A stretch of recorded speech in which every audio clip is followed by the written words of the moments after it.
এই যে স্যার। জি জি জি জি, আপনাকে বলছি। হাততালি দিচ্ছেন কেন?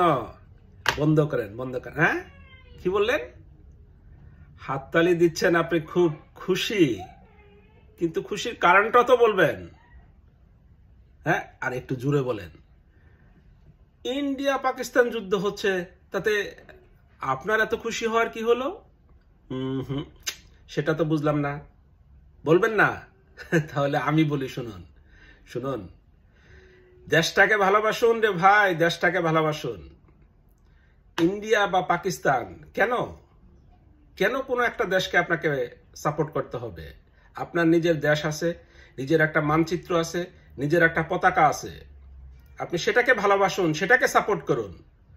আর একটা দেশে কি হচ্ছে না হচ্ছে সেটা নিয়ে আপনার খুশি হওয়ার আমি তো কোনো কারণ দেখি না। ব্যক্তিগতভাবে no India, no Pakistan, only Bangladesh. শুধু বাংলাদেশ আমার দেশ। আমি বাংলাদেশের ভালো বা মন্দতে হাসবো, কাঁদবো, কিন্তু অন্য কোনো দেশে না। এবার আসুন যুদ্ধ সম্পর্কে দুই চারটা কথা বলা যাক। যুদ্ধ নিয়ে যারা হাসি বা কান্নায় ভেঙে পড়তেছেন তাদের জন্য দু চারটা কথা বলি, শুনুন। কোনো যুদ্ধই কিন্তু কারো জন্য সুখ বয়ে আনে না। এই যুদ্ধটা মানে খরচ, এবং যুদ্ধ মানেই হত্যাযজ্ঞ, ধ্বংস। আর এই যুদ্ধটা যদি আরো দীর্ঘায়িত হয় তাহলে আলটিমেটলি কিন্তু ক্ষতিটা আমাদেরও হবে। কিভাবে? ভারত পাকিস্তানের মধ্যে যুদ্ধ হলে বাংলাদেশে একটা অস্থিতিশীল সৃষ্টি হবে, যে কারণে বাংলাদেশ কোনোভাবেই কাউকে সরাসরি সমর্থন করা উচিত হবে না।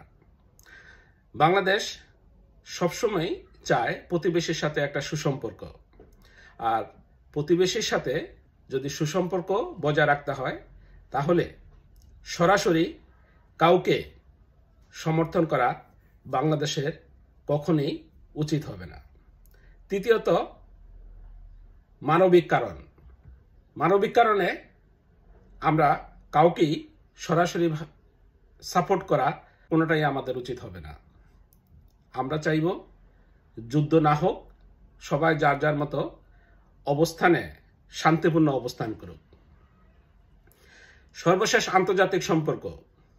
বাংলাদেশ যদি নিরপেক্ষ থাকতে পারে তাহলে আন্তর্জাতিকভাবে বাংলাদেশের মানটা আরো বাড়বে।